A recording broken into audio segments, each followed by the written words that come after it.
Olá pessoal, sejam bem-vindos a mais um vídeo do canal EFI Sem Complicação.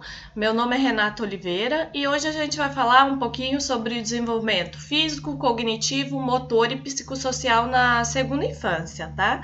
E se você gostar desse vídeo, deixe o seu like, ative o sininho de notificação e, se possível, compartilhe e deixe seus comentários com sugestões e perguntas.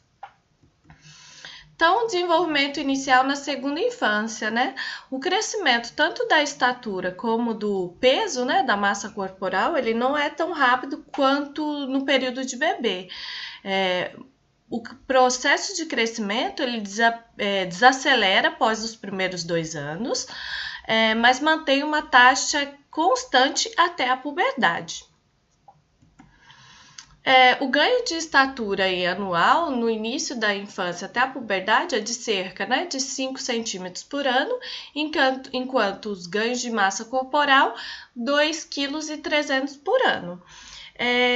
E o início da infância ele representa aí o momento ideal para as crianças, se desenvolver e refinar uma ampla variedade de tarefas de movimento. Inicialmente, no início ali da infância, é focado nos movimentos fundamentais para posteriormente os movimentos especializados no meio da infância. Então aqui nós temos uma tabela de crescimento, em que muitas pessoas utilizam para verificar se a criança está tendo um desenvolvimento, um crescimento normal para sua faixa etária. Então, o brincar aí das crianças é o modo primário pelo qual eles aprendem sobre seus corpos e potencialidade de movimento. É um importante facilitador do crescimento cognitivo e afetivo da criança mais nova. Além disso, é um recurso importante para o desenvolvimento tanto das habilidades gerais quanto das finas. Além disso, eu enfatizo aqui que desenvolve uma série de capacidades de locomoção, manipulação e estabilidades fundamentais.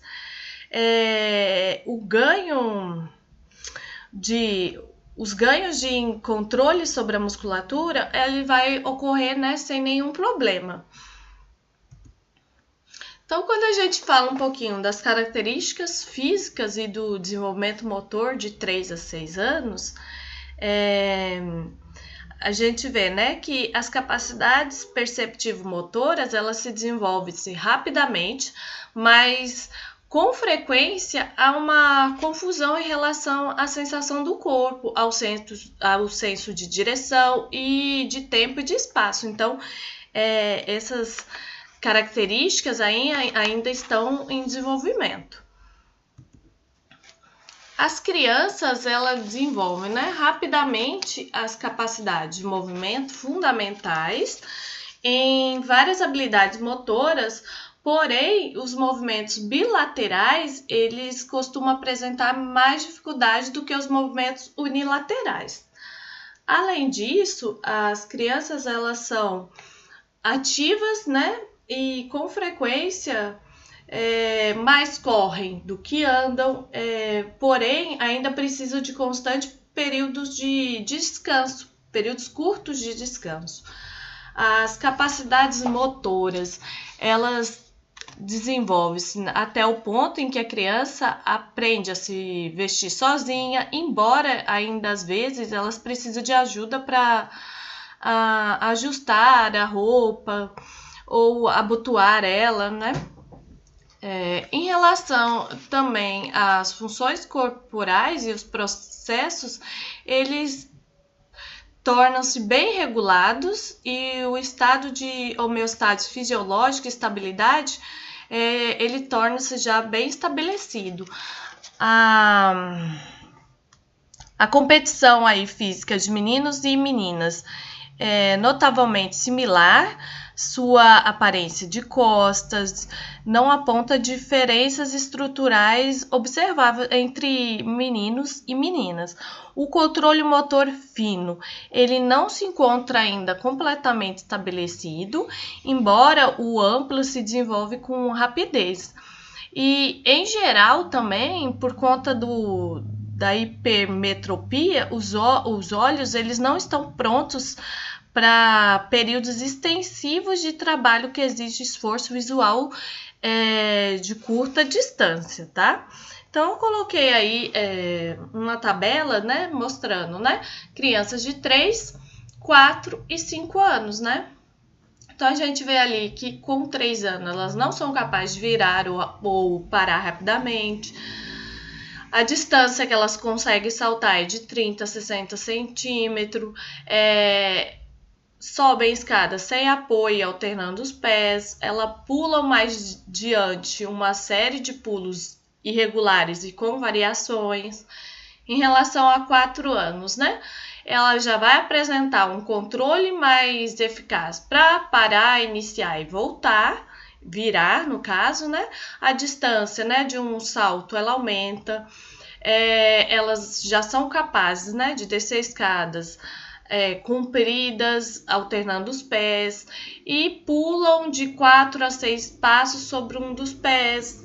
Em relação à criança de 5 anos, elas iniciam, viram e param com bastante eficácia em jogos, podem soltar correndo a uma distância maior, então agora elas já saltam em velocidade, elas são capazes de descer escadas,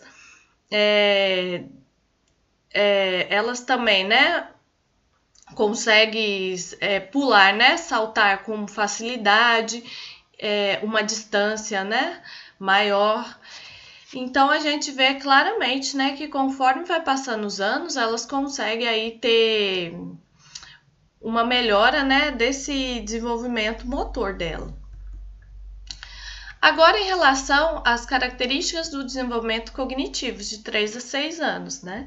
A capacidade constante e crescente de expressar pensamentos e ideias verbalmente, né? Então, ela vai aumentando aí sua capacidade. Elas apresentam uma imaginação fantástica que vai possibilitar a imitação tanto de ações como de símbolos, com pouca preocupação com a precisão ou a sequência apropriada dos eventos. Elas têm, né, um processo de investigação e descoberta constante de novos símbolos que possuem primordialmente referência pessoal para elas. Então, o como e o porquê das ações da criança, eles são aprendidos por meio de brincadeira quase constantes. E essa é uma fase de desenvolvimento do pensamento pré-operacional, que é resultando em um período de transição do comportamento de autossatisfação para comportamentos socializados fundamentais, né? Então, aqui eu coloquei, né, alguns avanços que a gente consegue observar, né?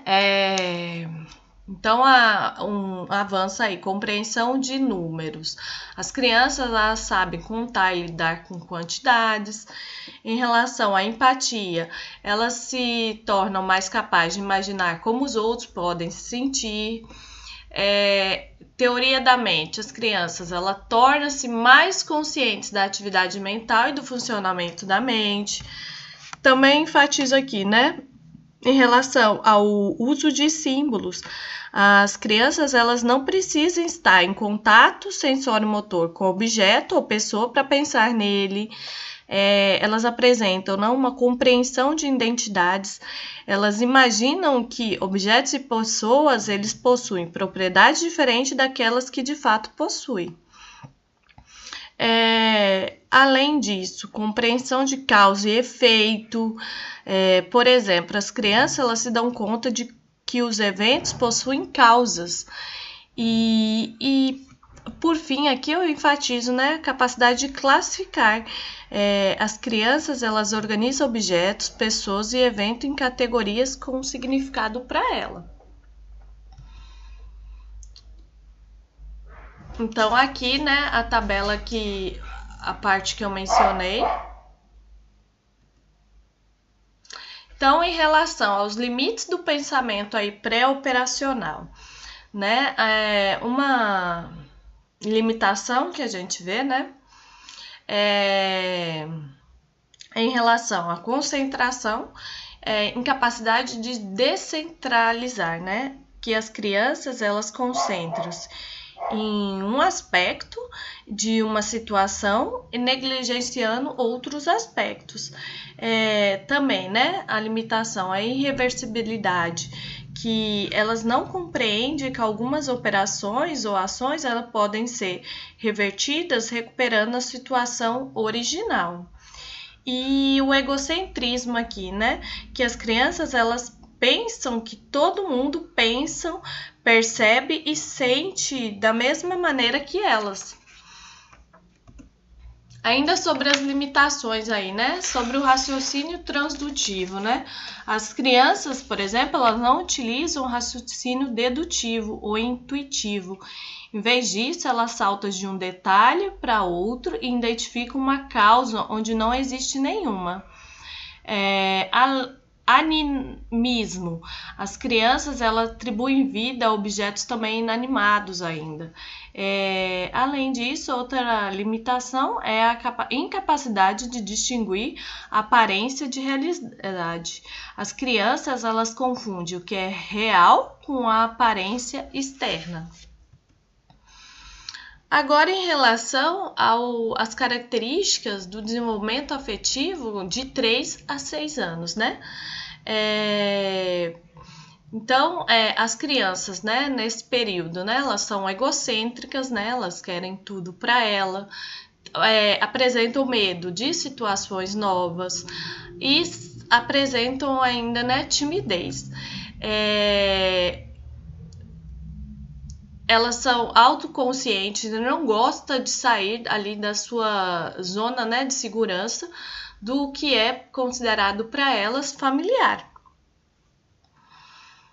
Ainda sobre o desenvolvimento afetivo, né? Nesse período que elas vão desenvolver, né, a consciência do que é certo, do que é errado, costumam ser estáveis e de comportamento dócil. E nesse momento também surge o autoconceito, né? Ele vai se desenvolver com rapidez, né? Do que ele é, o que ele pretende. Em relação aí, então, às implicações, né, disso tudo que eu falei no programa de movimento desenvolvimental. É preciso, então, oferecer uma ampla oportunidade para o jogo motor. As experiências de movimento, elas devem esgotar a exploração do movimento e as atividades de solução de problema para maximizar a criatividade e o desejo da exploração da criança. Além disso, né, é interessante incluir um reforço positivo, pleno, para estimular a formação de um autoconceito saudável e reduzir o medo do fracasso dessa criança. Os interesses e as habilidades de meninos e meninas, eles são similares e não tem, então, uma necessidade de atividades separadas durante esse período.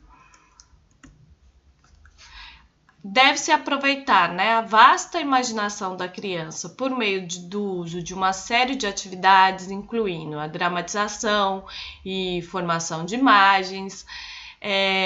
Também, né, fornecer uma ampla variedade de atividades que exige a manipulação de algum objeto e a coordenação olho-mão.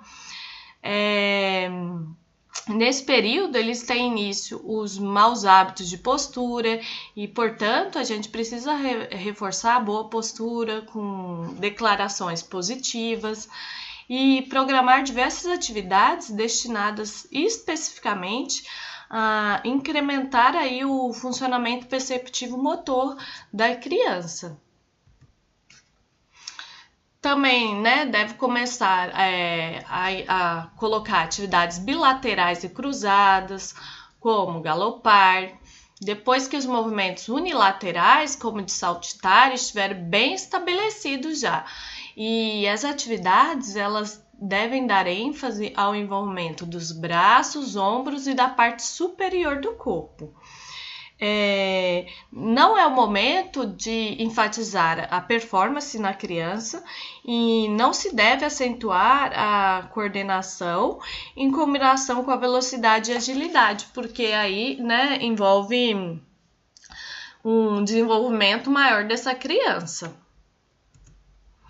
Então, aqui são as referências utilizadas nessa aula. Eu gostaria de agradecer a participação de vocês nessa videoaula, espero que tenham gostado. Qualquer sugestões, dúvidas, pode deixar seu comentário, tá bom? E a gente se vê na próxima videoaula.